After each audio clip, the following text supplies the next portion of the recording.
Well, good morning. Calling to order this meeting of the House Children, Families, Finance, and Policy Committee. So glad to have everybody here. Let's have the clerk take the roll. Mr. Rohrer, if you can do that, please. Representative Pinto. Present. Vice Chair Keeler. Present. Lead Daniels. Present. Representative Burkle. Present. Representative Coulter. Present. Representative Davis. Present. Representative Hanson. Present. Representative Hemmingson-Jaeger. Present. Representative Hicks. Present. Representative Hudson. Present. Representative Katiza-Wattoon. Present. Representative Lee. Present. Representative Nelson. Present. Representative Perez Vega. Present. Representative Zalesnikar. Present. We have a quorum. Thank you, Mr. Rohrer. There are some baked treats in honor of the birthday of our fabulous committee administrator, Coley Colburn. Well, we should get them passed around. So if we can get some assistance in that. It seems like well, they're up there, but it might make it a little bit easier. Oh, Commissioner Bailey, that's very nice of you to help with that. That's great. And I know that I have a knife as well for cutting, so maybe get a couple knives distributed down the table. The plastic, we're going to be very safe around here. Of course, we'll get some napkins. But so delighted. So let's have, as we do that, let's have our minutes dealt with. Minutes of March 7th. If I can have a motion to approve those minutes from a member. Thank you, Representative Lee. So Representative Lee moves approval of the March 7th minutes. Any additions or corrections, members? Hearing none, all in favor of approval of the March 7th minutes, please say aye. Aye. Any opposed? Okay. Motion passes. And again, I'll get a couple knives going so you can, a couple of those treats are kind of big. And so, members, we've got a presentation today regarding our new Department of Children, Youth, and Families. I should say that I know there's a lot of interest about the new agency among members of the committee, members of the public as well. And throughout the process in the last year after the approval of the agency, I know that folks have worked really, really hard, Commissioner Bailey and others with her on this. My thought has been throughout the whole process in the last year has been to kind of keep our distance. We're going to let our folks working in the agencies do the hard work of following through on establishing the agency. And I said, hey, we'll come back, we'll have a conversation in the spring when the session begins and or when we get back in session. And here we are. So now's the time to have a conversation. We've budgeted a fair amount of time for that. And then we've got 3 bills as well. So any questions about the agenda? And hearing none. And so with that, Commissioner Bailey, I think you'll be going first. Please identify yourself. So glad to have you back before the committee, and thanks for your work. Thanks so much, Chair Pinto. Chair Pinto and members of the committee, good morning. My name is Erin Bailey, and I'm an Assistant Commissioner at Minnesota Management and Budget and the Executive Director of the Children's Cabinet, an interagency structure focused on children and youth. I serve as a co-chair of the Department of Children, Youth, and Family Steering Team. This team was built to provide oversight and partnership across state agencies in launching the new agency. I'm joined today by other members of this team, Tiki Brown, DHS Assistant Commissioner over Children and Family Services, and Bobby Burnham, MDE Assistant Commissioner over the Office of Teaching and Learning. Last session, Governor Walz and Lieutenant Governor Flanagan and many legislative leaders here today proposed a bold plan to realign state government to better coordinate and resource the systems that service children, youth, and families, investing in the vision and mission that Minnesota is a state where all children can thrive. The Department of Children, Youth, and Families, or DCYF as we call it, which will be formally established in law July 1 of this year, is an opportunity to create a permanent new cabinet-level agency for children, a clear front door for child advocates and partners, and a leader in changing systems to work better for people who rely on them and the providers who deliver them. The creation of the new department is supported by a 2-year transition process that began July 1, 2023 and is expected to continue until July 2025. The statute creating DCYF required the Commissioner of Management and Budget to report to the legislature with some specific progress updates. This was submitted by Commissioner Campbell on March 1st. I will note that we consider this a baseline and are working hard to keep our legislative partners informed with monthly updates on implementation and ongoing dialogue. As directed by law, the Implementation Office at MMB was established July 1 of this past year, and I'm proud to say that many of the leaders in this office were in place on that day. And since that time, these staff have been charged with planning for the launch of the new department in coordination with agency partners. Staff of the office include planning and implementation leads responsible for project management and leading cross-agency work streams, Engagement leads responsible for outreach and engagement, including consultation and engagement with tribes, counties, state employees, labor partners, service providers, and community organizations, as well as Minnesota youth and families. Communication expertise, working to keep all informed, and more. The Implementation Office provides weekly updates and reporting to a DCYF steering committee that I mentioned, which is comprised of agency leaders, including assistant commissioners from the Departments of Human Services, Education, Public Safety, Health, as well as Minute and the Governor's Office. The steering team is co-chaired by Assistant Commissioner Brown and myself. As research and ongoing learning from states with recent governance changes, we designed the implementation structure with 6 planning work streams listed here. These work streams are made up of members representing each of the originating agencies with programs identified to transfer and are staffed by leads from the Implementation Office. The work streams have a close partnership with engagement, bringing timely feedback from staff and external partners into the work and taking specific updates out for feedback. The work streams develop recommendations for the new agency's infrastructure, implementation strategies, and continuity of services. These planning recommendations then go to the steering committee for decision-making. Our implementation team is committed to ongoing engagement, getting input in all areas of the work, including organizational planning and leadership, goals and visioning for the new agency, and working hard to integrate identified needs in agency design, culture, and coordination from those with lived experience and in community. In the first 6 months, the implementation team organized or attended 141 county, school, community, and agency engagements. DHS was included as a topic by state agencies in consultation with the 11 federally recognized tribes that share geography with Minnesota, and attending 10 of those consultations directly. The report details a wealth of feedback from community and partners coming out of these engagements, and I'd be happy to answer any questions about this area of work.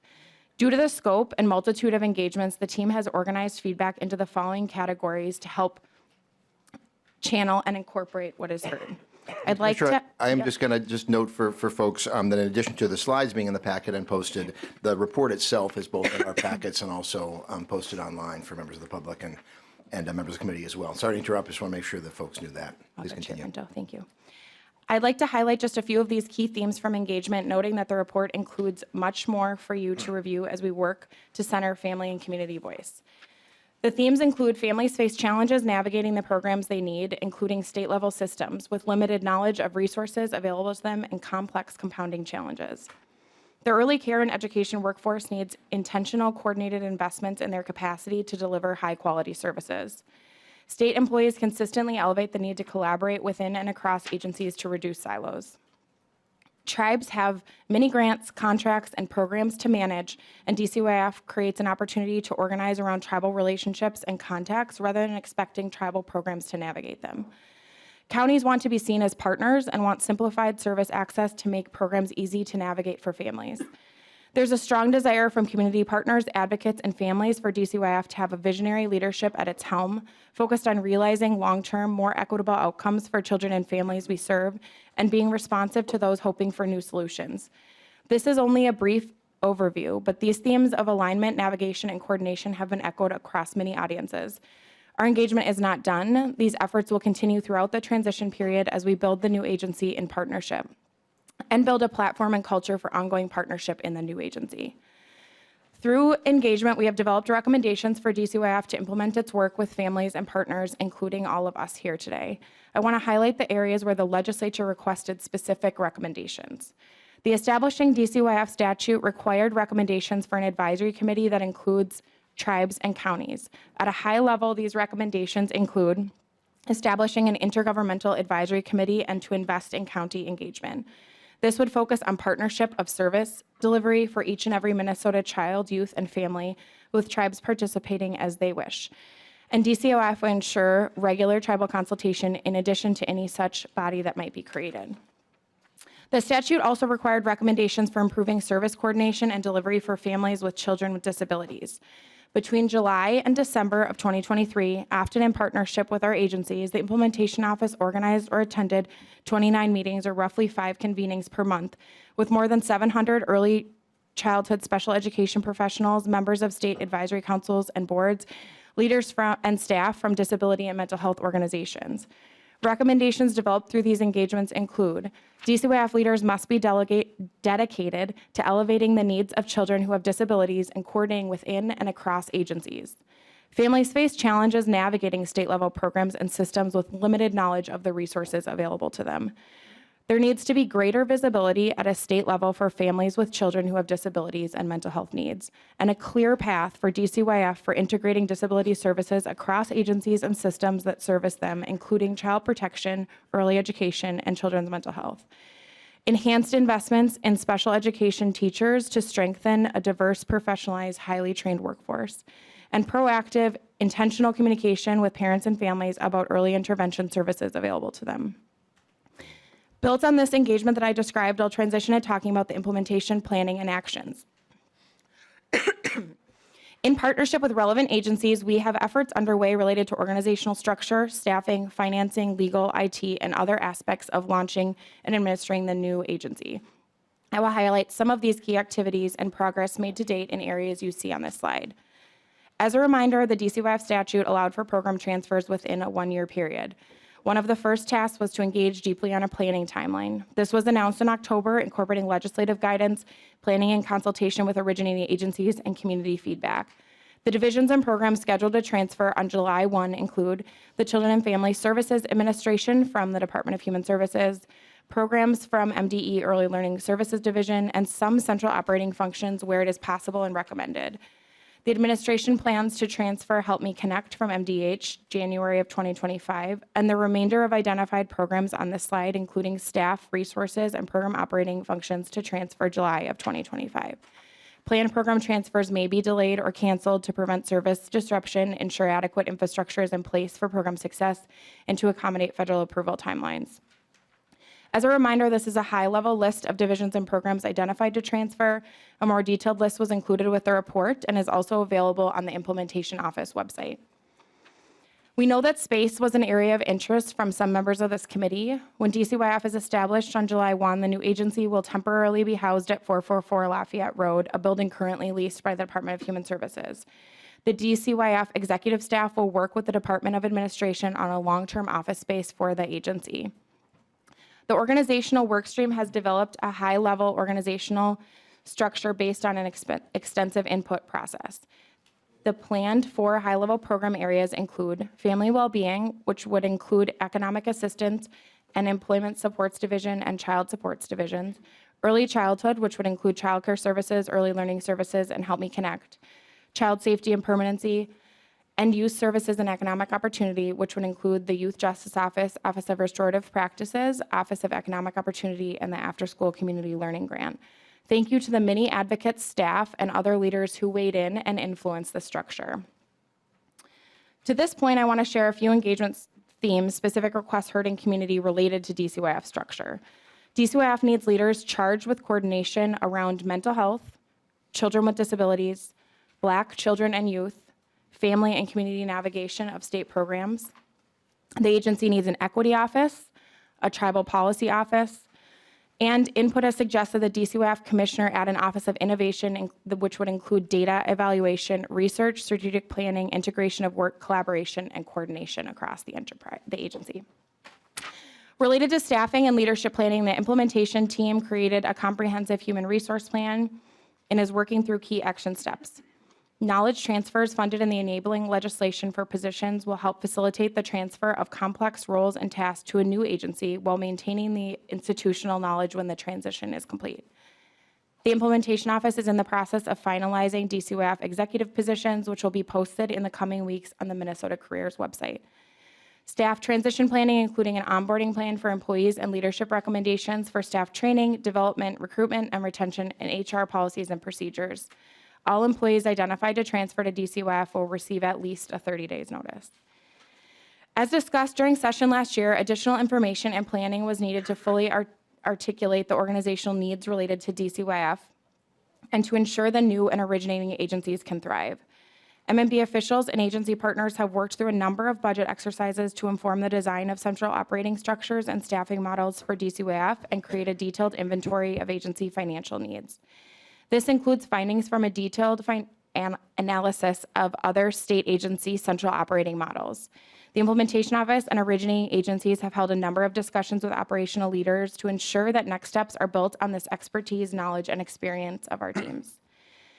The Implementation Office and partner agencies have been actively working with federal agencies to notify them of the almost 20 federally funded programs that are transferring to the new agency. The office sent a letter in February to federal agencies to provide notice and outline the programs transferring. Program officers are actively working on state plan amendments, notices, and other approval requirements. In the interest of time, I will not read through all that is on this slide, but wanted to share that central to the Implementation Office has been ensuring that beneficiaries and program participants, state employees, and delivery partners, such as counties and tribes, have uninterrupted access and availability to IT systems and tools that they need. The Implementation Office maintains a public webpage with background, frequently asked questions, and opportunities to connect. We just posted the legislative report on it. The communication sends biweekly employee updates to employees with announcement, opportunities for feedback, and resources related to the transition. Regular email updates have also been sent monthly to 1,600 subscribers and to legislators and legislative staff involved in the DCOF implementation. Monthly directors meetings take place, and last month members of the DCOF steering team started holding monthly virtual office hours to provide updates, answer questions, and hear from impacted employees. The Implementation Office will proceed with key planning and action steps, including what is listed on this slide. Most importantly, continue dialogue and partnership within the administration, staff engagement and planning, and community feedback and other engagement to help fulfill the vision and mission of DCOF. Lastly, here are some handy links to our DCYF website, FAQs. We invite you to visit often as we continually update these with our progress and announcements. Thank you, Chair and members of the committee. I'm happy to answer any questions. Thank you so much, Commissioner. That was a lot in a short amount of time, which I think also describes the work of setting up the agency. So thank you so much. And it sounds like, and so ready, you said ready for questions now, the presentation done? Okay, great, yeah. And so, bless you. I know, again, a lot of interest from members all around in the new agency. So, and I can see we've got senior leaders from DHS and MDE sitting behind Commissioner Bailey, and so a lot of resources in the room, for which we're really grateful. Members, questions that you may have about this new agency? Oh, our Vice Chair Keeler, we'll have you kick things off. No questions from the other side. I'll give you a minute, right? I'll go first. So my question, and I want to help people in the packet because things were going really fast. So I'm on page 45, 46, 47 in the report regarding the departments that are going in or that are slated to be moved over. Now this is, if I understand correctly, is the Children, Youth, and Family Department, which to me says it's focused on children, family, and youth. So my questions are around the Economic Assistant and Employee Support Division and the Office of Economic Opportunity, because those two areas focus more on food insecurities and food access, and then homelessness, which we've said for many different times, that is not just a children and family issue, that is a life issue for everybody. We have a lot of individuals without dependents that really suffer in those areas. So can you walk me through the logic of why you think those two areas are moving to Children, Youth, and Family Department? It looks like Commissioner Brown, you're going to be, if you can identify yourself and then proceed to answer the question. Sure, thank you so much. Tiki Brown, Assistant Commissioner for Children and Family Services at the Department of Human Services. Thank you so much for that question. So as we, sorry, I'm touching screens. Thank you. So as we looked at the different programs that and departments that would move over to the Department of Children, Youth, and Families, there isn't one singular way to divide the programs and the services that people receive. We know that families come in a whole, we looked at it from a holistic package, knowing that families that are experiencing needs within childcare also are experiencing needs with food security often, and also are perhaps participating in the SNAP program. So as we looked at the different programs and services that we provide to families, recognizing that many of them utilize the same services, we wanted to make sure that we had a department that could serve as many people with as many different programs as possible. So there is no clean, easy way to slice and dice different programs, unfortunately, but as we look at the number of children served, for example, in SNAP, that is the majority of the population served, and that will move over underneath the Economic Assistance Employment Supports Division. Vice Chair, I'll have a question, but of course, Vice Chair Keeler, back to you.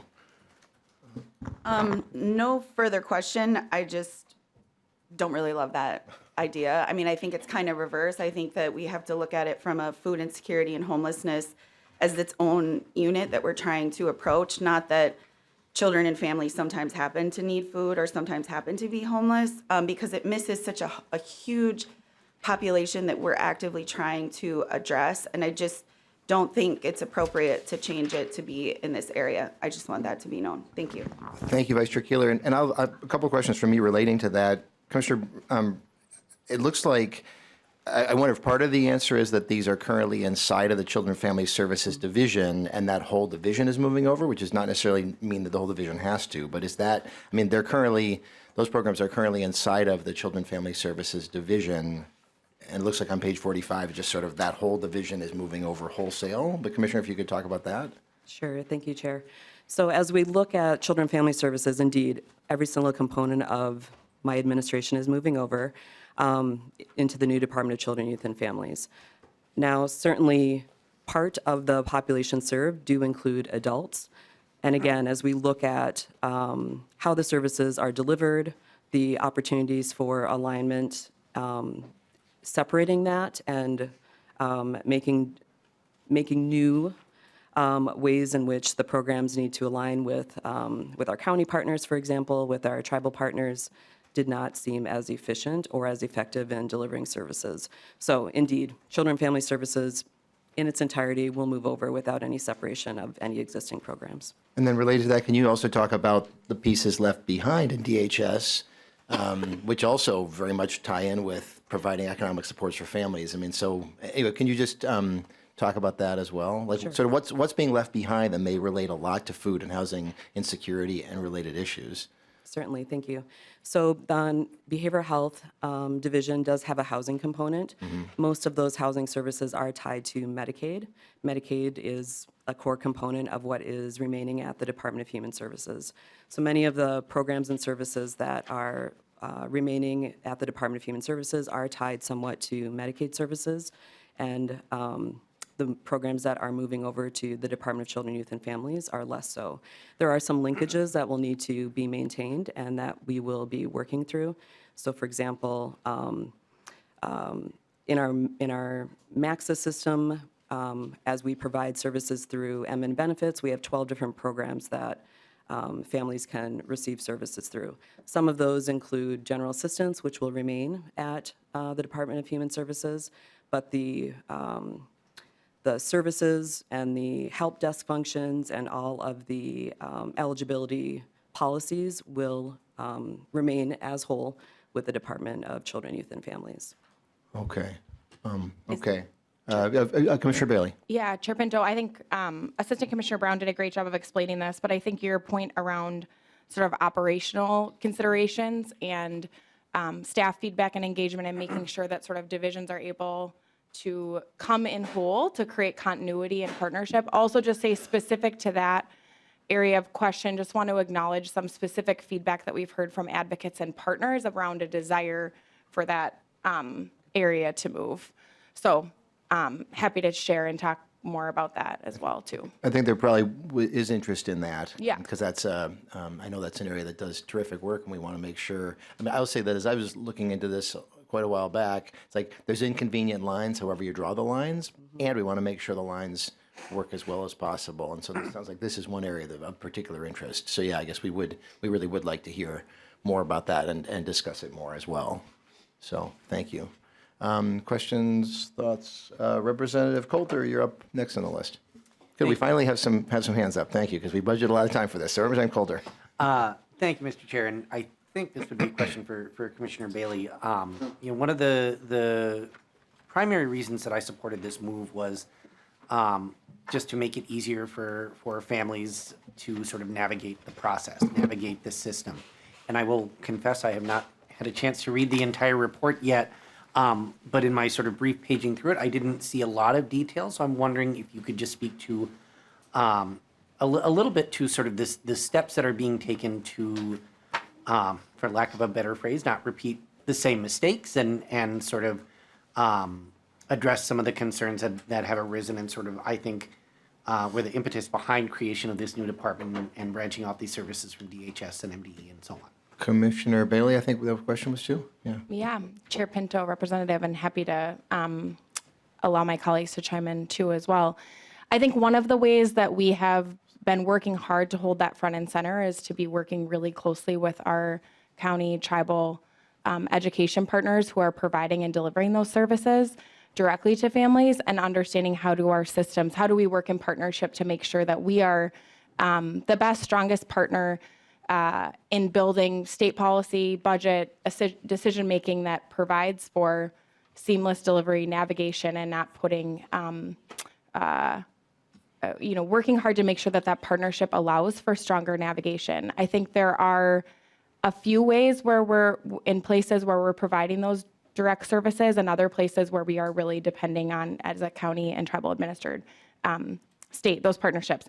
I hope when you read the whole report, you'll see more around navigation. I certainly, the desired focus on easing navigation for families, I think for many of us here is the reason why we're excited about this proposal, and certainly what we hear for families, and really why we're trying to build teams, cultures, and processes that are really responsive to children and families and the providers that serve them, and also making sure that we're delivering that feedback. So if the transition team is hearing feedback, we're sharing that back in partnership with those decision makers and programs that are providing the service back. There are a couple places that I highlighted in my testimony, specifically families who have disabilities, where it's very clear where our policy decisions or lines might create some additional barriers, and how much that needs to be front and center in that coordination and need. We've heard that loud and clear, and I think we would anticipate some specific recommendations from the administration on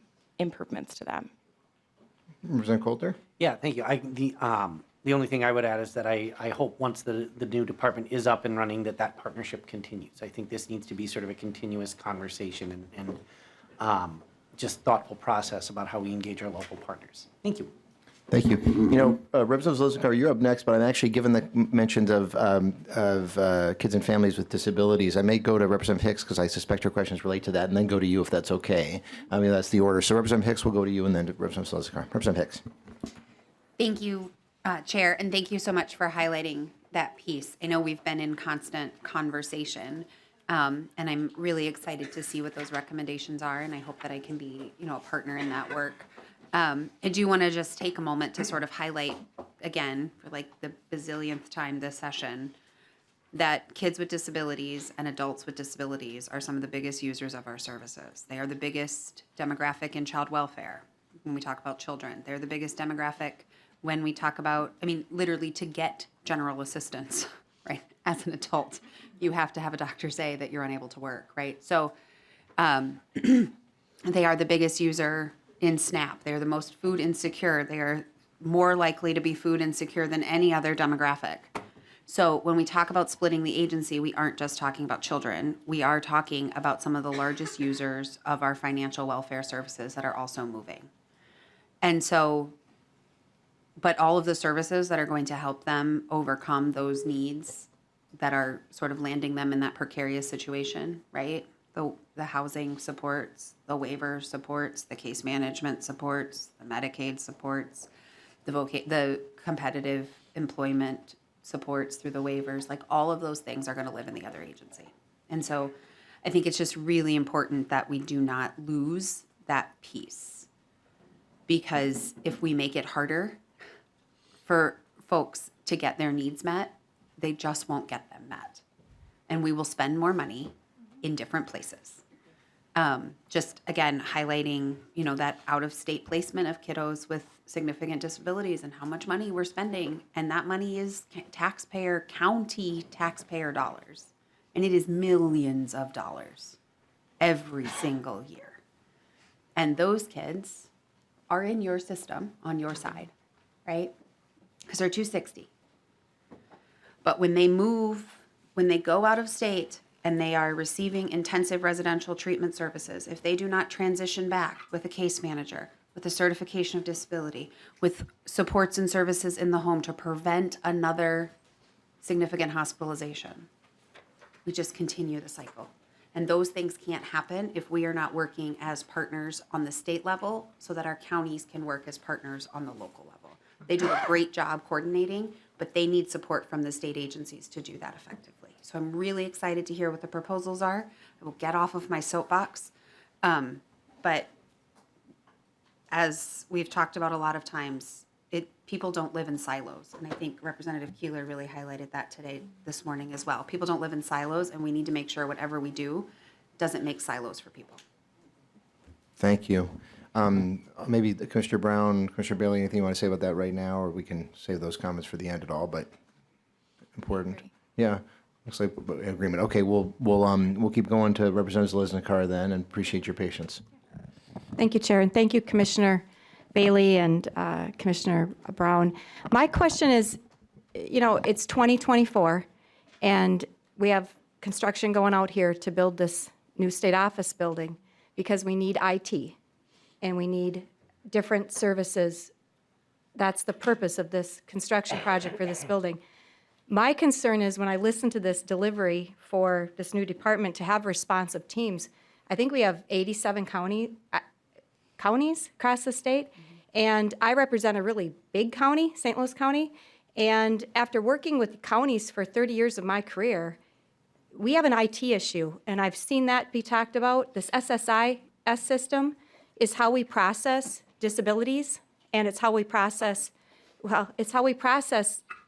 coordinated services. So my biggest concern in this whole thing is we have a new department, but the whole mechanism and how we deliver it is not through St. Paul. It's through the counties. The counties interact, but to have coordinated services and to achieve systems that talk to greater Minnesota and to suburbs and metro, to serve the people, to really see outcomes, to make sure this is happening.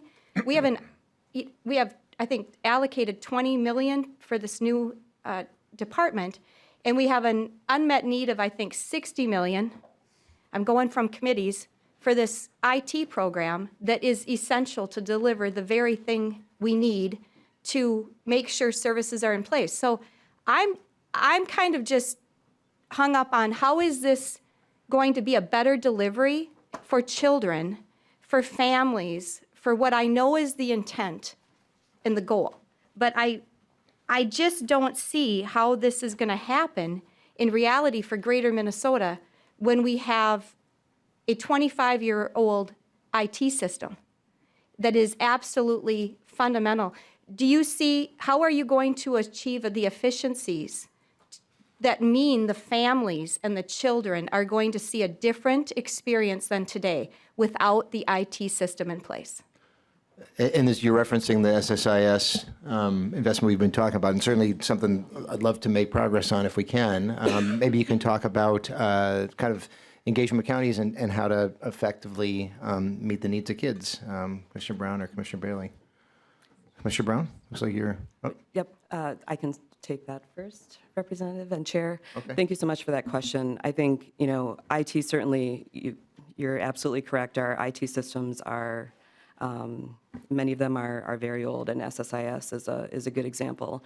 Some of the work that we've been doing internally as we've thought about this new department and as we're thinking about transition is to talk about ways that we can commit to shared governance among 3 separate agencies: Minute, DHS, and the Department of Children, Youth, and Families. So we are working on a shared governance structure that will include county and tribal partners, acknowledging that has been a gap in our existing structure. We've also implemented a new, it's not a work group exactly, but a county work group specifically to speak to SSIS and some of the needs that have been expressed as we are working through incremental improvement process.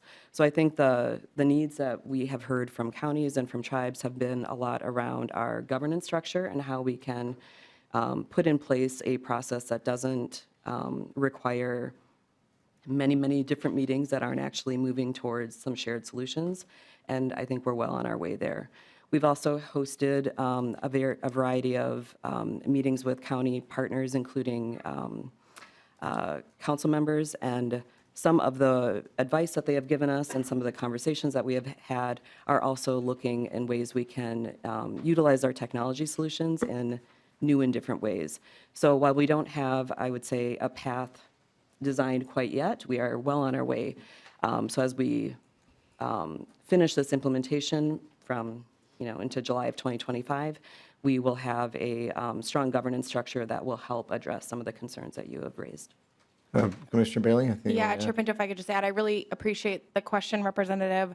I just say, to state the obvious, creating a new state agency doesn't solve all the problems and fund all the asks tomorrow, and I hope you don't hear that from my testimony or partnership or transparency, but we fundamentally believe, and as we discussed many times last session, that we have to look inside the House and think about how we do our work differently if we want to see and experience different results. And we've been trying to work as closely with counties in this work and have really appreciated, and just on a personal level, thank many of those relationships from staff to commissioners and others who have helped to inform this process, and to say that they too feel like it's time to create a sharpened focus and that we need a state agency to better align outcomes, funding, prioritize needs, and to really have a sharpened focus on and be able to deliver results, and just have appreciated the dialogue on that. But to Assistant Commissioner Brown's point, we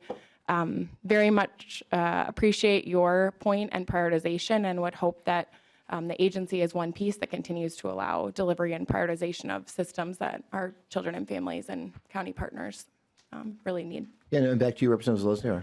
Thank you, Chair. Thank you, Commissioners. I mean, I understand the perspective of shared government, the governance piece and the goals, but the organizational charts, whether it's government or business, is only as effective as the infrastructure of the systems built for the people that are users, for the county employees, the state employees.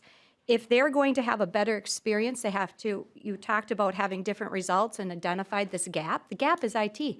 And right now, having used the system for 30 years, it is not any different for the county social workers right now, or anybody that's a case manager trying to do systems. And so to be able to talk to each other in the world we're in today requires IT. So the old saying of you need the horse before you add the carts, I'm saying get the horse.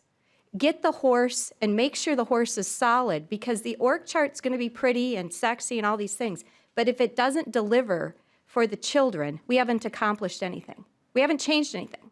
And so that's my piece here, is that we learned that through the pandemic, and everybody at this table did Zoom, and we needed IT, and we have broadband initiatives, and we have IT initiatives, and that is the world we're in today for families and children. And so we have to make sure we are not handicapping our county and case managers who are trying to implement and serve children timely and not with duplication, and having the whole picture to what Representative Hicks and Representative Keeler are stating. We need to make sure the agencies are talking to each other, and my fear is we're handicapping our internal agencies in the state without having, and therefore into the counties, when we don't have a system that relates to each other in 2024. It is not a critical comment to what this goal is on this governance ideas, but the ideas need the systems in place in order to have a different result. That's my perspective. So thank you. Thank you so much. And I think often in our budget process, it's easier to put money into things that fund, programs directly serving people, which is really good. And to your point, we need to make sure that we're funding infrastructure as well. So I'm going to consider you Human Services IT advocate, Representative Zelazny, and keep pushing for that, because we need to do it. Representative Hemmingson-Yeager, you're up next. Thanks. Hopefully this will be a quick question. Are all of the collective bargaining agreements being followed throughout this transition, and how are you engaging employees in the transition? Commissioner Bailey. Chair Pinto, Representative, thank you so much for the question. Yes to the first question. And second, we are trying all things and all ways and acknowledge that more is always needed. So we, as I mentioned in my testimony, are providing weekly email updates.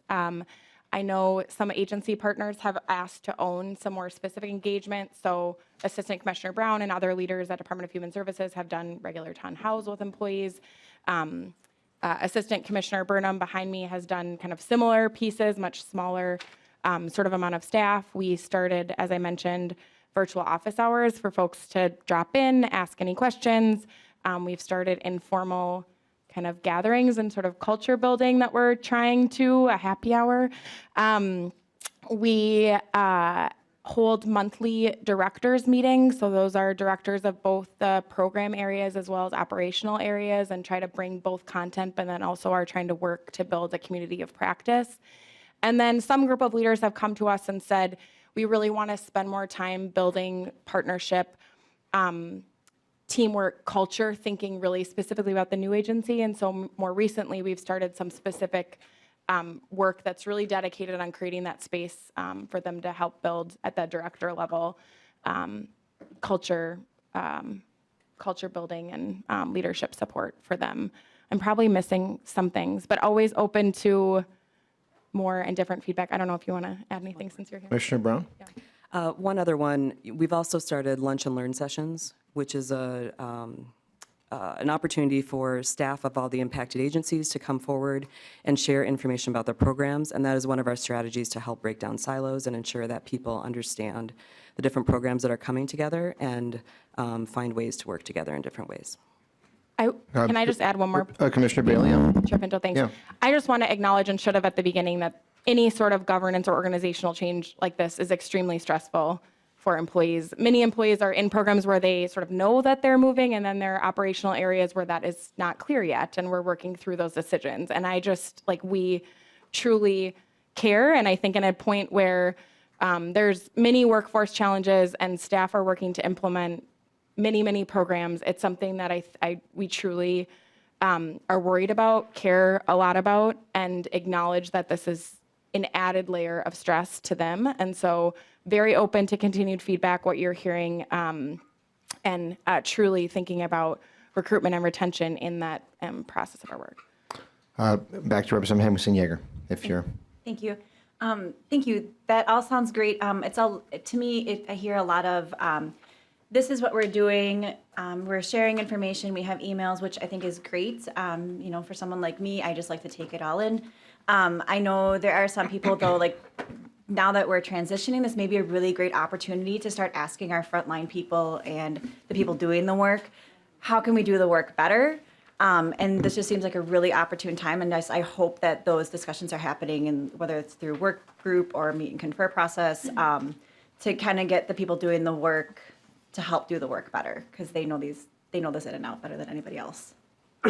Thank you so much. Commissioner Bailey, you want to say some response? Yeah. Chair Pinto and Representative, I just add, neither Assistant Commissioner Brown or I talked about the work stream process, and there's a number of, I don't know how many work streams that exist within DHS, but then the transition team is leading, and those are all populated with state leaders. And so we're very much trying to create as much engagement and feedback, and acknowledge that we want more and continue that work, but appreciate. And I also failed to mention that we have a lead on our team focused on labor partners in particular. And so trying to keep regular communication. It's her whole job to be working on connecting and keeping those communication lines open. So.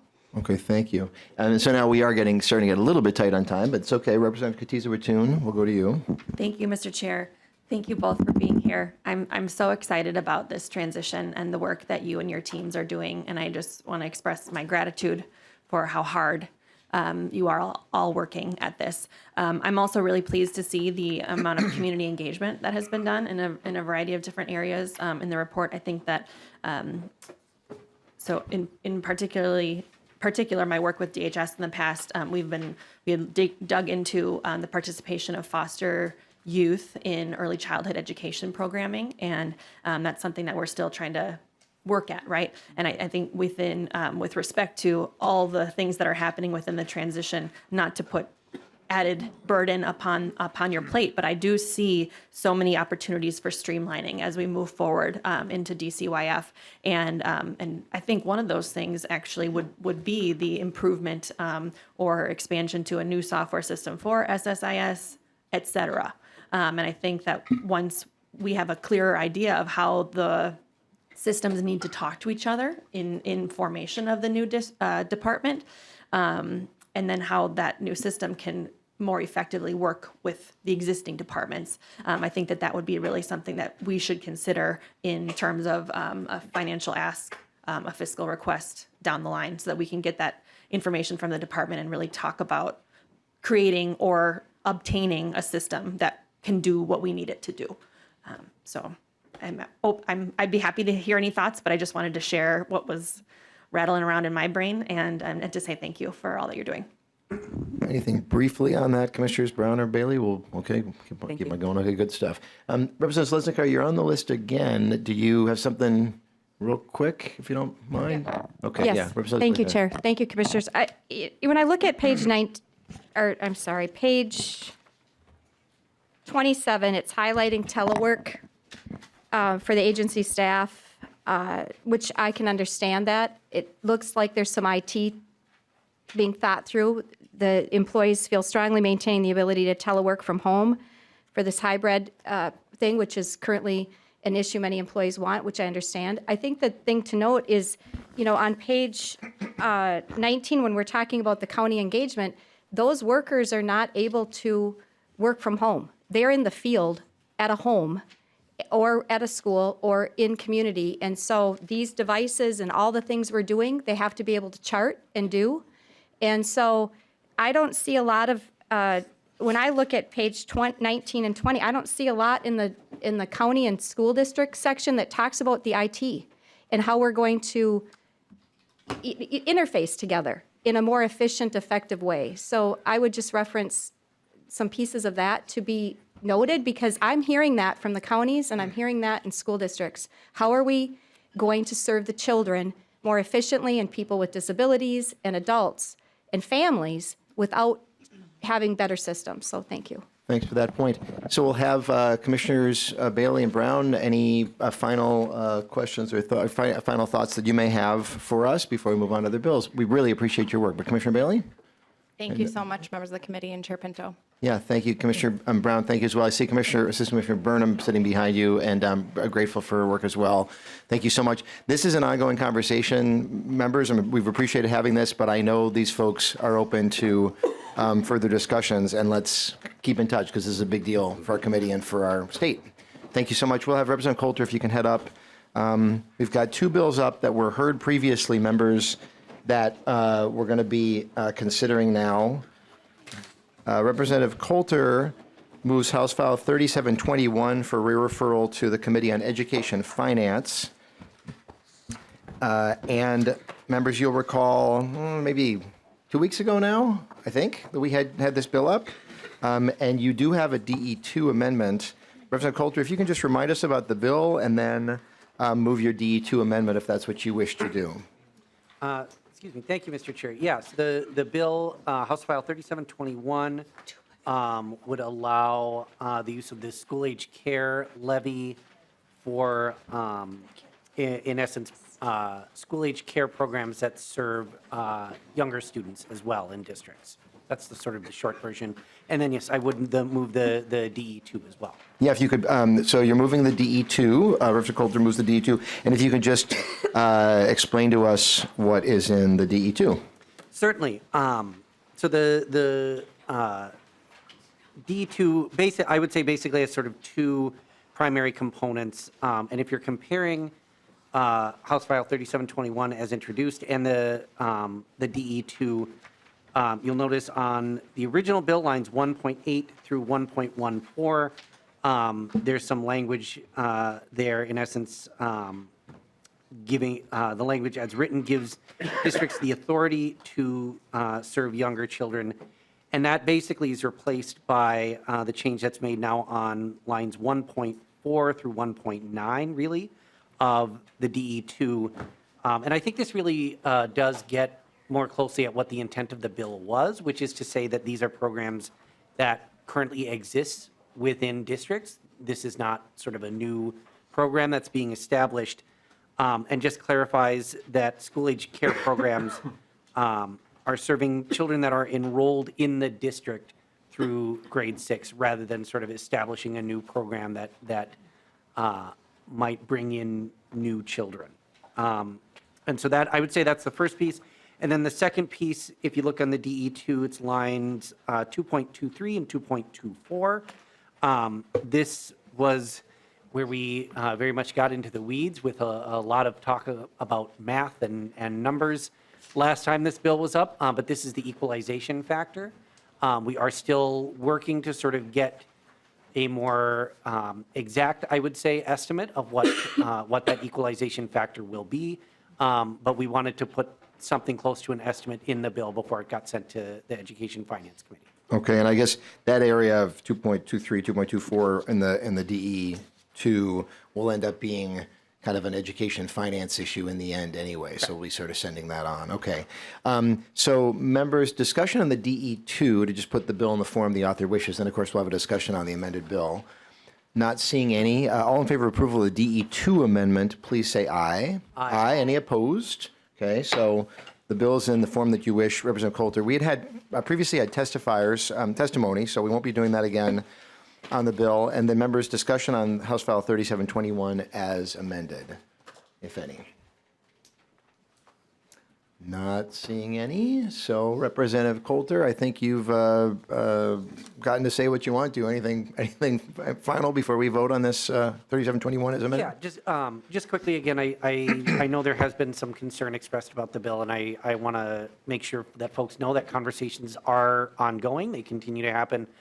I just want to clarify again that this bill does not establish a new program.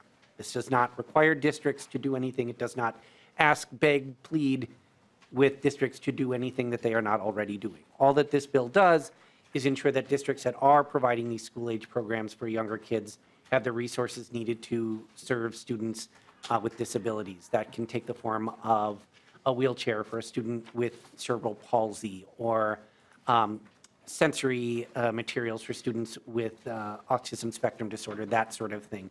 So this is really just about making sure that districts have the resources needed to serve these students. And that's why I think the bill is important, and would ask for your vote to move it on. Okay. So members, Representative Coulter renews his motion to have House File 3721 as amended be referred to the Committee on Education Finance. All in favor, please say aye. Aye. Any opposed? Okay. The bill, the motion passes, and the bill is on its way to Education Finance. And Representative Keeler, I think if you can head on up.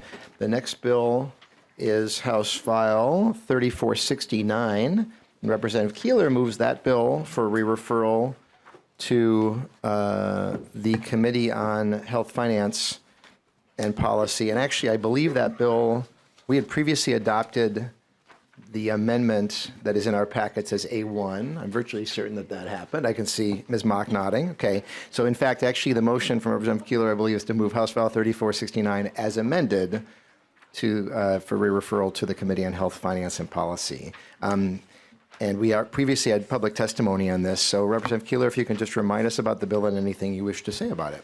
Thanks, Chair Pinto. I guess my only reminder is that this is a bill around SNAP, that SNAP is medicine for adults ages 18 to 52 without dependents, kind of back to what I had said in the comment around SNAP in general, is that this program serves so much more than just our children and family. So we're moving it over to health because though SNAP is in this committee's jurisdiction, I think we are thinking that it would be a health budget line item. Thank you. Yeah, and I maybe Mr. Berg can remind us about the, because I feel like there was a particular reason, though, that we were thinking it had to go to health.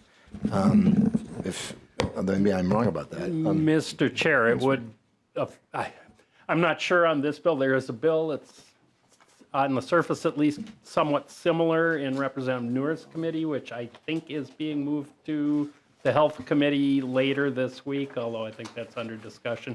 That's the 1115 waiver to include food in Medicaid services. And so I think the idea was that both of those, and then there's another 1115 waiver bill that's also going there, that those would be together. Although, to be clear, this is a SNAP-related program, not an MA-related program. And I'm hearing from staff, too, that I think that Chair Liebling was interested, kind of thought that this was one that would need to go through a committee. The lines can get sort of confusing, but it sounded like that was something that she and her staff had said, so we're not going to fight that. I will note that on the amendment, there's a reference to eligibility for MA and Minnesota Care, that if somebody's not eligible for them, the SNAP is medicine case must close. So that may have been part of it. But in any case, the last thing we want to do is have it be that we couldn't advance this because there's another committee that needs to hear it. So to be safe, we're going to send it on to another committee. Sounds like it's the plan. So any discussion to the motion to the bill? Not seeing any. Oh, I'm sorry, Representative Daniels. Yeah, Lee Daniels. Yeah, I just, I appreciate the bill, Representative Keeler. I just have a question on it. We found out through some research that a lot of the SNAP programs with the EBT card can be used at like fast food restaurants in other states. Is there any guarantee we can put on this program that it won't be used for that? I mean, I understand the convenience, but I just don't want to see it go that direction.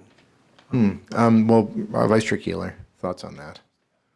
I mean, we're not going to add any restrictions that are not already restricted on SNAP. That's not what this program is for. I understand where you're coming from, that fast food is not maybe the healthiest option, but at sometimes some food is better than no food for some people at least, but no, at this point, there's no conversation around creating different eliminations for it. It is something that if you want to talk about it before it goes to health, I'm happy to have that conversation though. I wonder if too, Lee Daniels, might you have been thinking of the SNAP, the restaurant meals proposal? Yeah, yes, that was the pre-May meals. I'm sorry.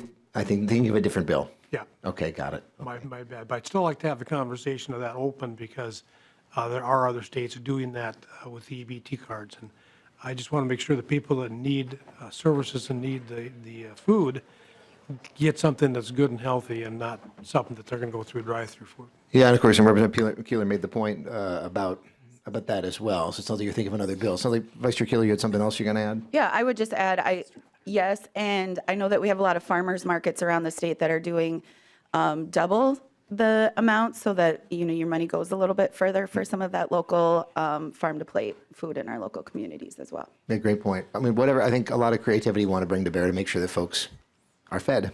Yeah. Representative Perez-Vega, I believe Representative Perez-Vega. Yeah, thank you, Mr. Chair. Thank you, Representative Keeler, for addressing the need to feed. And I think the most important thing is like what you stated, that we don't want to have bellies not full, whether they're kids or elders. I just want to address that regardless if someone has a child or not, we need to keep them fed. And I also want to address that we need to be more supportive to those agricultural collaborative efforts. If you go to the reservation, which may be closer to some of our greater Minnesotans, it's a food desert out there. So the accessibility just to have food is a necessity. And so I would love to, obviously, I'm supportive of this method, to also make sure that we're incorporating funds and efforts to those farmers markets and healthy food tactics as a part of our SNAP programs. Thank you. Thank you, Representative Perez-Vega. Not seeing other hands up, other folks wanting to speak. So Representative Keeler, back to you for the final comments. That's it. SNAP is medicine. Thanks. And food is medicine. Food is health. Yeah, good stuff. So Representative Keeler renews her motion that House File 3469 as amended be re-referred to the Committee on Health, Finance, and Policy. All in favor, please say aye. Aye. Any opposed? Okay. Vice Chair Keeler, your motion passes. Your bill is on its way. Thank you so much. And then finally, Representative Hollins, you've been really patient with us. Thank you for that. The final bill today is House File 2666. And the plan for this bill is for it to be referred to the Committee on Human Services, Finance. Oops.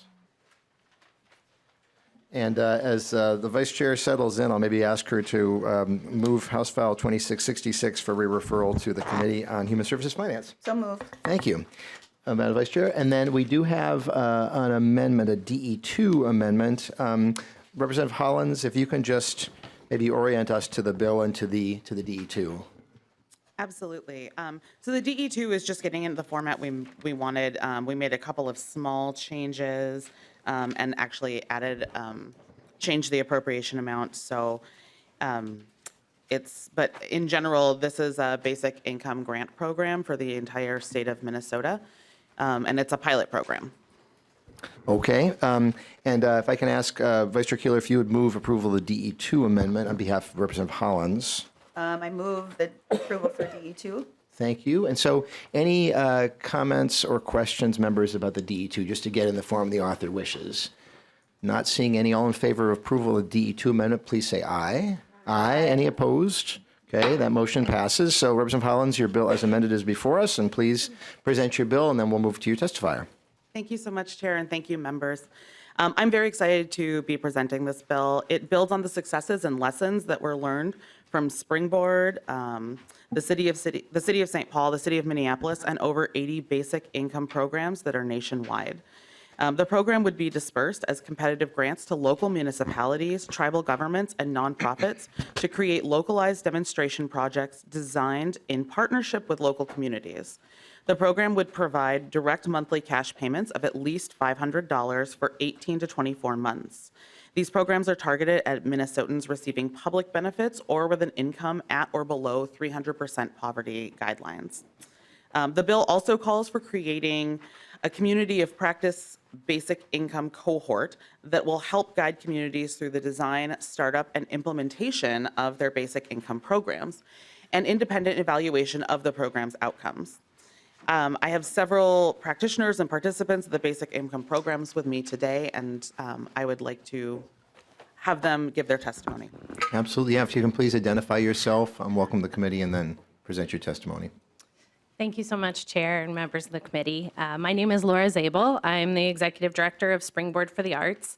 Springboard is a 30-year-old nonprofit organization that's based both in St. Paul and in Fergus Falls, Minnesota. And we work with about 20,000 artists, culture bearers, and creative workers across Minnesota every year. The artists that we work with are teaching in our schools and after-school programs. They're addressing social isolation and elder care.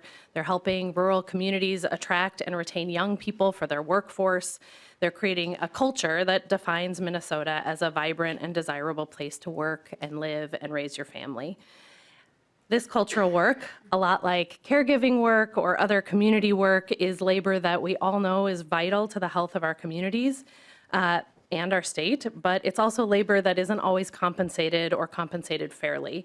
Like other small business owners and gig workers, artists are disproportionately self-employed and often have very variable incomes. Since 2021, Springboard's been piloting basic income programs in both Ottertail County and here in St. Paul. And these are really small, very small basic income pilots, but they've allowed us to understand the community impact of basic income, particularly in rural places.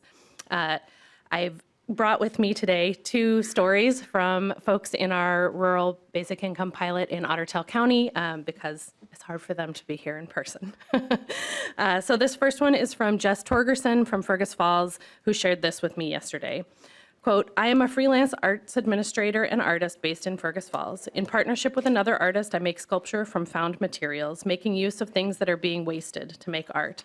I'm also currently helping to organize a summit for rural leaders. I wouldn't be able to do these freelance community projects if not for the basic income program. Before the basic income, I was working 60 hours a week, which didn't leave time for the things that interest me and serve my community. Now that I have a little cushion, it allows me to know that I'm going to eat that month while pursuing the things that I care about in my work and community. I was born in Fergus Falls, left when I was 17, and came back to be closer to family. And my involvement in the community is what keeps me here.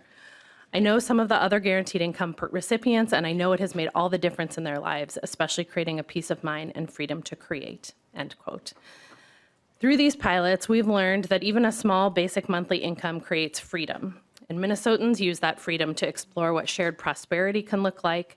They create experiences and resources for their community, bring people together, build social connection, attract workers, improve mental health, and help us rethink and imagine public spaces and institutions and tackle some of the most pressing challenges that our communities are facing, like environmental sustainability, social connection, and education. The participants in our pilots have also used this freedom to invest back in the communities that have invested in them. And these are the same kind of results that are reflected in the data and the research from the pilots that are happening all over the country. That data shows that participants increase employment, improve mental health, improve child development, and improve the overall health of all the participants. Here's one more story from Tori Hanna, who's a fiber artist and business owner in Fergus Falls. Tori's worked really hard to start a business in Fergus Falls and to support her daughter and take care of her aging mother. She says, quote, My daughter moved back in with me during the pandemic, and all of a sudden we were supporting each other. At the time, our home was a one-bedroom apartment above my business, which is a yarn store that had also closed during the pandemic. I got the basic income starting last month, and it helped us get the credit cards paid off and get our credit scores up, so we were ready when a house came on the market. 2 months ago, we were able to close on a house and move out of the one-bedroom apartment. It's small and it's old, but it's perfect for us, and we are amazingly ecstatic about it. The basic income is helping us to continue to make house payments and make sure everything is stable. As far as my business, this has made it possible for me to have products to sell because I'm not afraid to buy inventory. You should have your wrap up. I'm also Yeah. doing a lot more community work, including working with the Welcoming Committee in Fergus Falls and working with the Senior Center to make art for downtown windows. End quote. Just in closing, I think one of the most important parts of this bill is that it relies on the expertise of local communities to design their own basic income pilots, which will allow for a lot of customization across urban, rural, suburban, and tribal communities, and will help us create a statewide demonstration that basic income creates a foundation for working people to make families, businesses, and communities vibrant and strong. Thank you so much for the time. I really appreciate it. Thank you. Thanks for your testimony. So maybe ask both Mercedes Yarbrough and Leandra Estes, not sure I'm saying the names correctly, but come on up. And I think we have an extra chair up there, I'm hoping. Maybe I'm wrong about that. I may have been wrong. Okay. Oh, that's good. Yeah, thanks, Representative Hollins. Yeah, and so if we can have the first testifier begin, if you can identify yourself and proceed with your testimony. Hello, I'm Mercedes Yarbrough, a participant in the College Bound program, and I'm grateful for the opportunity to testify on House File 2666. First and foremost, I want to extend my appreciation to Chair Pinto, Representative Hollins, and all members of the committee for allowing me to share my experiences with this program. I first learned about the College Bound program through social media, and I was immediately intrigued by the incentives it offered, especially as I had just welcomed my fourth son into the world. The program has exceeded all my expectations, I am pleased to report that my experience with it has been overwhelmingly positive. The monthly stipend of $500 have been incredibly beneficial for my family, particularly as I am a mother of 4 boys who seem to have a bottomless appetites, and the cost of groceries continue to rise. Unfortunately, our family encountered unexpected hardships when my younger brother became the victim of a tragic shooting involving a St. Paul Parks and recreation worker. This unforeseen tragedy caused significant disruption to my family's situation. My children's father, deeply affected by the incident as it involved his own brother, had to take extended leave from work to support his family and aid his brother's recovery. Witnessing the emotional and mental toll it took on him, I encouraged him to prioritize his healing by temporarily stopping work while I took on the financial responsibilities. The $500 stipend provided by the College Bound program has truly been a blessing for us during this challenging time. I'm immensely grateful for the support it has provided to my family when we needed it the most. I want to express my sincere gratitude to all of you for taking the time to listen to my testimony today. I hope that my story will contribute to the continued availability of the College Bound program for families in St. Paul, ensuring that they receive the same support and assistance that has been invaluable to mine. Thank you again for your attention and consideration. Thank you for being here and for your testimony. I'm so sorry for the tragedy involving your family. Appreciate you being here with us. Thank you. Then Leandra Estes, your final testifier. Will you please identify yourself and proceed? Welcome. Absolutely. Good morning and hello to you all. My name is Leandra Estes. I'm a descendant of the historical Randall community, and I'm now a homeowner of the Frogtown community in St. Paul, Minnesota.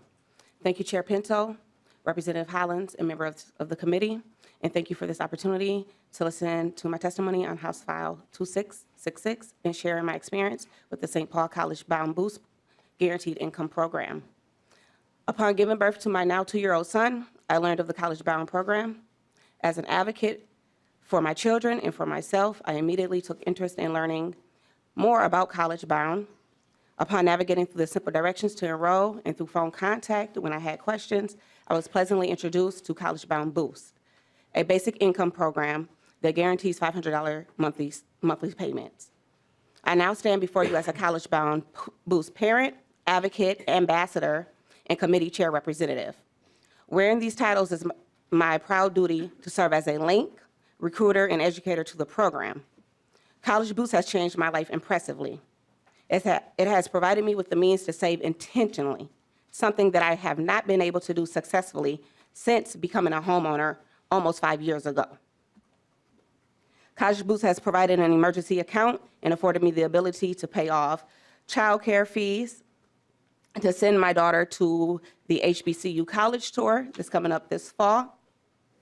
This past winter, I was able to purchase 4 new tires for our transport needs, providing us safety.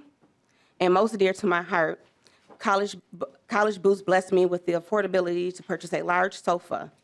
And I know that sounds heinous, but this past year, my brother was diagnosed with pancreatic cancer. He was given 6 months to live. 5 months later, we lost him. But during those 5 months, we were able to gather at my home, and I was able to have a sofa large enough to seat the capacity of my extended family. And that was very, very important to us, as I am the only homeowner of my family.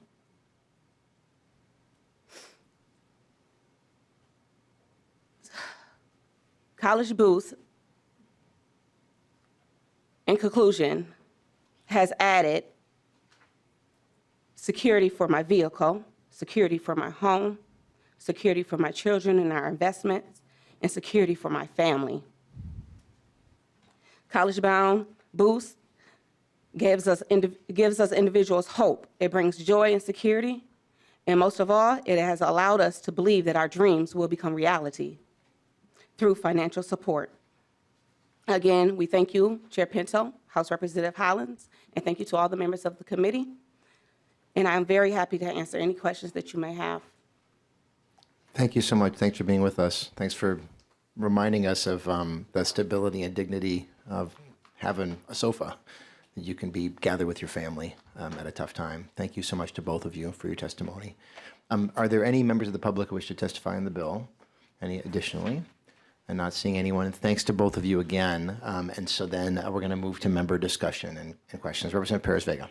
Thank you, Mr. Chair. I just want to give a lot of grace to my colleague, Representative Hollins, and everyone who's co-authored this bill, and most importantly to our testifiers today, for the champions and warriors for you to testify in entering what it is the reality for so many of us.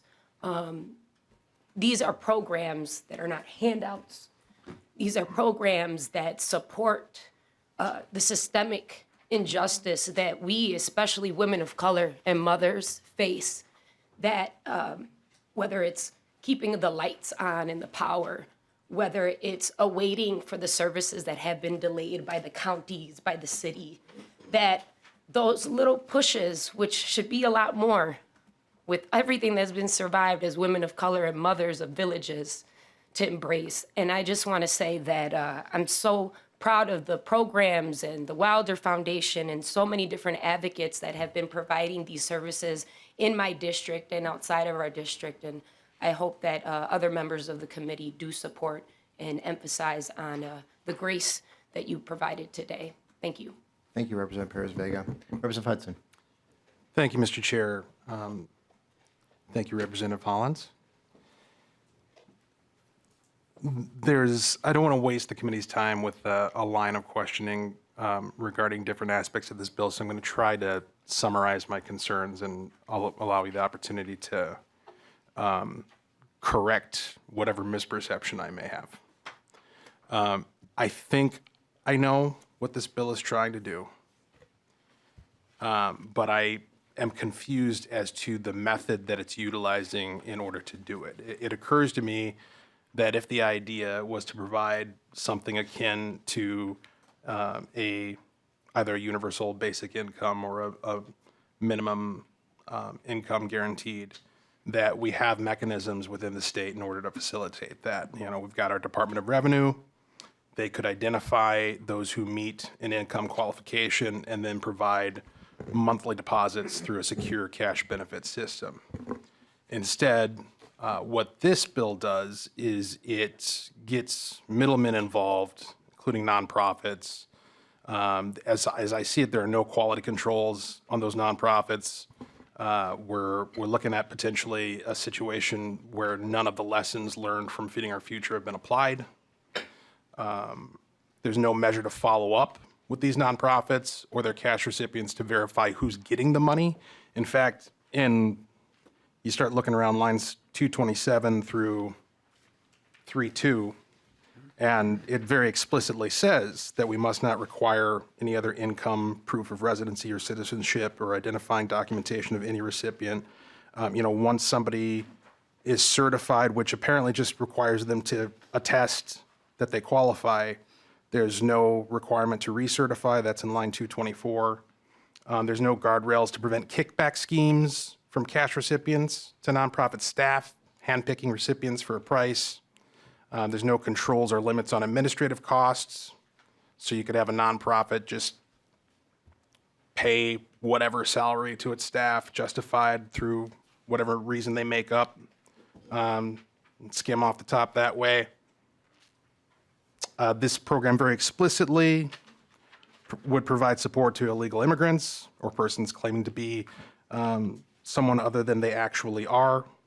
We're not even going to question that. There's not going to be any documentation whatsoever. In fact, I believe in line 3.2, it explicitly says that, let me start from the beginning of the sentence, grantees may identify priority populations, which may include families, individuals, or youth at risk or of experiencing homelessness, individuals with low income, wanting to acquire more training, job skills, or education, or individuals and families who have recently relocated to Minnesota from other states or other countries. And we're just not going to verify citizenship. That's in 227. So I guess what I'm wondering is, why aren't we doing this in a way that's simpler, more secure, gets the job done in a way that's verifiable, that actually verifies that the people who we're providing these funds to actually do qualify? And does that have something to do with the stated goal in line 1.7 of advancing equity? Representative Hollins. You gave me a lot, so I'm going to try to answer it. It's true. Thank you, Chair. Thank you, Representative Hudson. I think that some of the things that you've brought up are completely valid, and in particular, the administration fees. That's something I would be happy to work on in conjunction with you. I think from our perspective, we're trying to work within the frame of nonprofits, tribal governments, municipalities, because we think that those folks know their communities better than the state at large knows the community. I mean, when we talk to my testifier who has the folks in Fergus Falls, I don't know anything about Fergus Falls. I've been there twice, right? And so I don't think that I am the right person to try to administer or figure out who should be a part of this program and who should apply. And so part of it is that local control and that local engagement that nonprofits and local municipalities have with particular communities, and certainly tribal governments with those communities, right? I don't think that we at the state are necessarily the right people to go into communities and say, you're the ones that qualify, we understand your struggles, because we don't, right? It's too high level. Now, that being said, I do think that it's important that we extend this, as it's pilot programs, that we extend this to individuals who may not have documentation.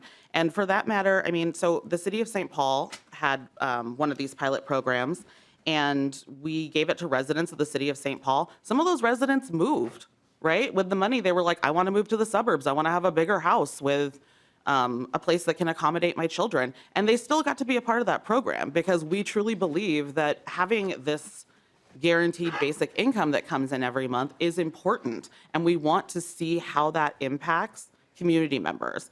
And those are community members, people who are participating in our communities, regardless of their legal status, regardless of what their families look like. And part of what we're trying to do with this is, as I mentioned, as a part of the bill, is creating a program that will help guide communities through the design and startup of this program, but then also that will evaluate the program's outcomes, because that's really what we want to do. We want to gather data to find out how this works.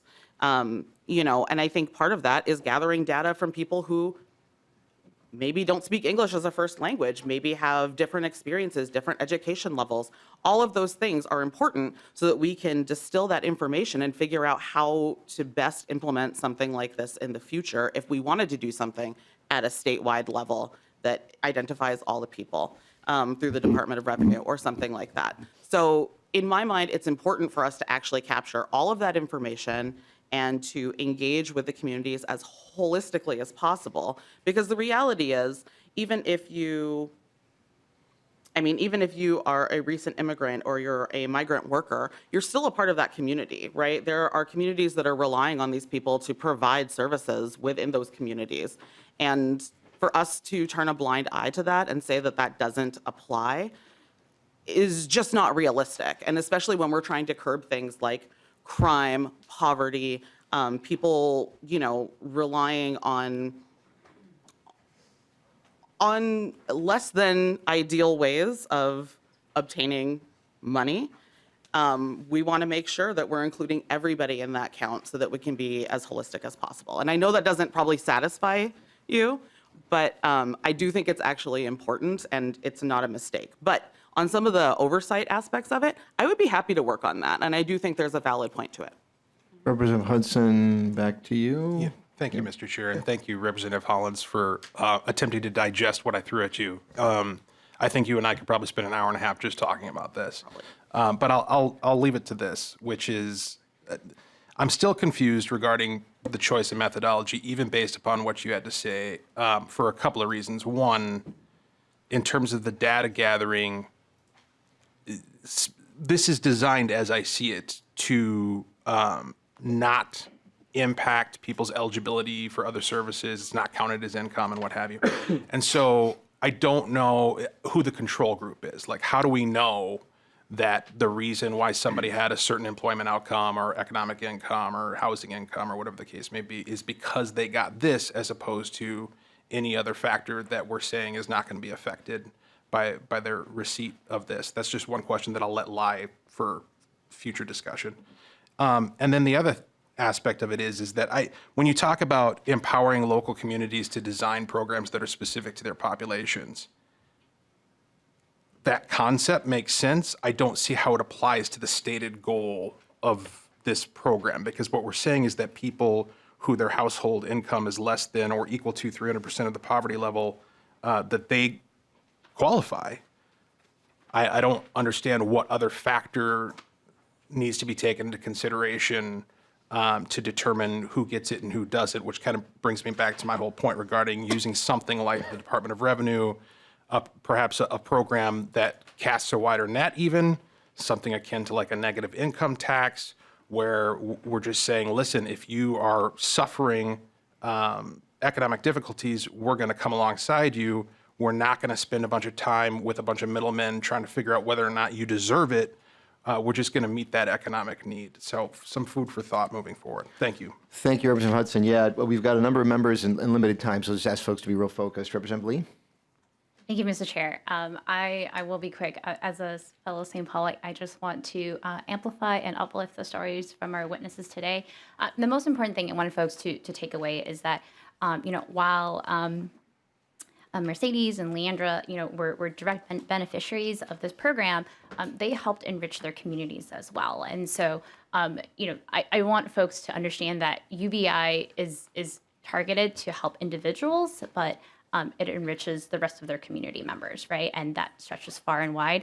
I want to address 2 points from the other side, which I think the takeaway is, this program maybe could become fraudulent, and the other one is we're giving money to people who shouldn't have it. And so I just want to address those 2 points.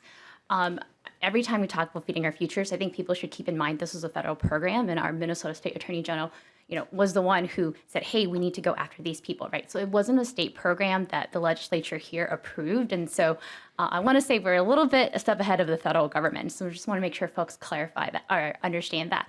And the other thing is we have a bill that we heard the other day in the taxes committee, because right now nonprofits have to file a 990s, and they are more transparent than multi-million dollar companies that do business in Minnesota. So I hope Rep. Hudson or other folks will support that bill to bring about greater transparency, because corporations also benefit from the taxpayer dollars that we give them.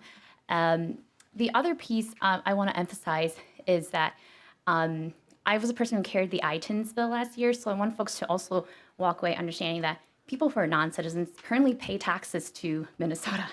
And so and people with green cards, have Social Security numbers, but they are not U.S. citizens. And I want to make sure we understand that the Minnesota tax base is funded by undocumented and non-citizens.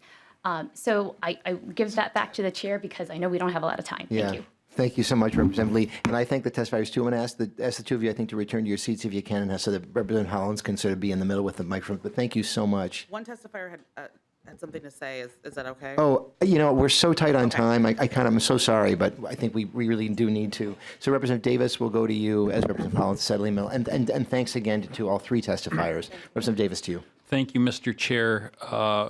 And I would just like to start off by saying that, yes, transparency is something we desperately need in government.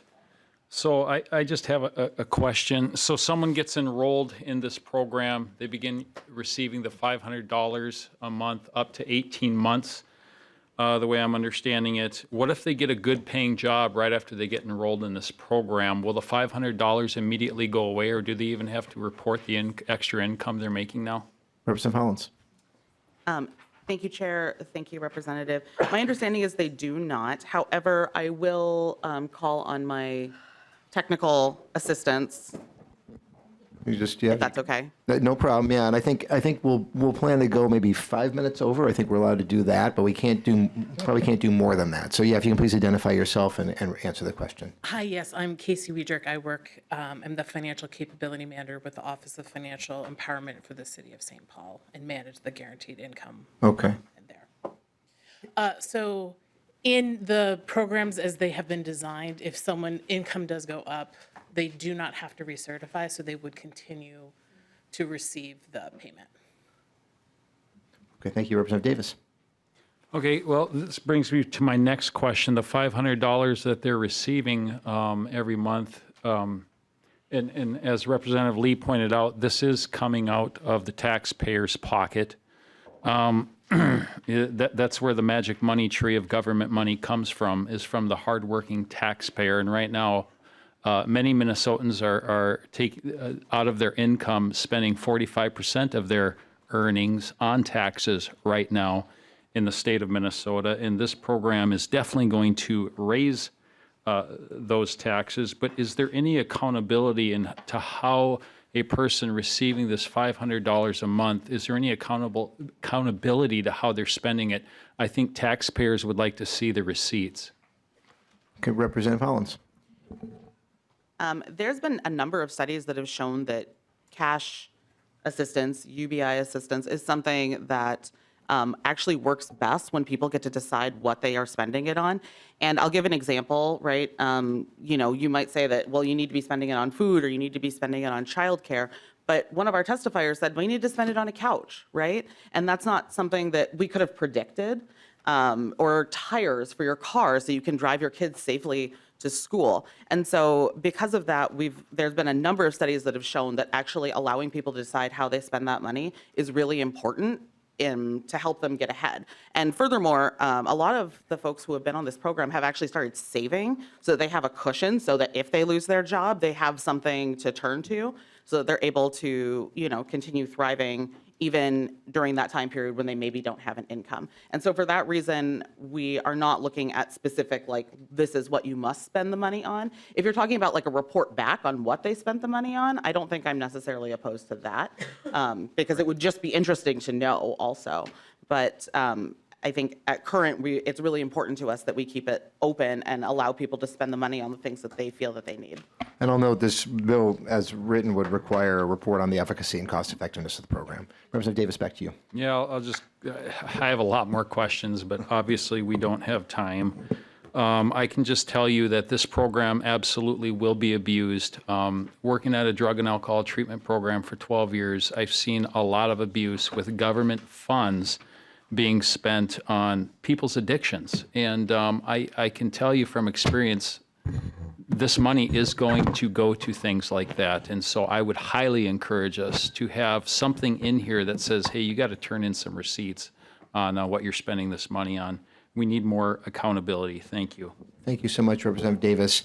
Maybe Representative Katiza-Watun, if it's real quick. Thank you, Mr. Chair. I will curb what I was going to say, but I appreciate the first testifier sharing stories from Otter Tail County. I think one of the things that we like to try to do here in the legislature is really silo ourselves into the metro, the suburbs, and greater Minnesota, and our connections are greater than that. And I have family in Otter Tail County, the real OC, if you will, and I own property in that area. My husband grew up in that area, and I think that this is impacting community members all across the state of Minnesota. So that's just something really important to remember. And it's also really important to remember, I think, after Representative Davis is going on and on about receipts, how do we determine what $500 people spent on drugs? How do we determine what $500 people spent on a couch? How do we determine what $500 of the money that they spent on food or childcare? We earn $5.8 billion off the backs of undocumented immigrants in the state of Minnesota. $1 billion. They are paying taxes, and we should be supporting them as a member of our community. Thank you, Representative Katiza-Watun. We do not, I'm afraid. So let's have a continued conversation. And this is an ongoing conversation about the bill as well. We're sending it on to another committee with the vote that's about to be taken now. We'll have that conversation. So Representative Hollins, final comment on your bill, and then we'll need to go. Thank you for your time. I appreciate it. This is an ongoing conversation, and we're working out details as we go. But I would appreciate the support of the committee. Thank you. Let's keep the conversations going. So with that, Representative Keeler renews her motion. The House File 22666 as amended be referred to the Committee on Human Services Finance. All in favor, please say aye. Aye. All opposed. Motion passes.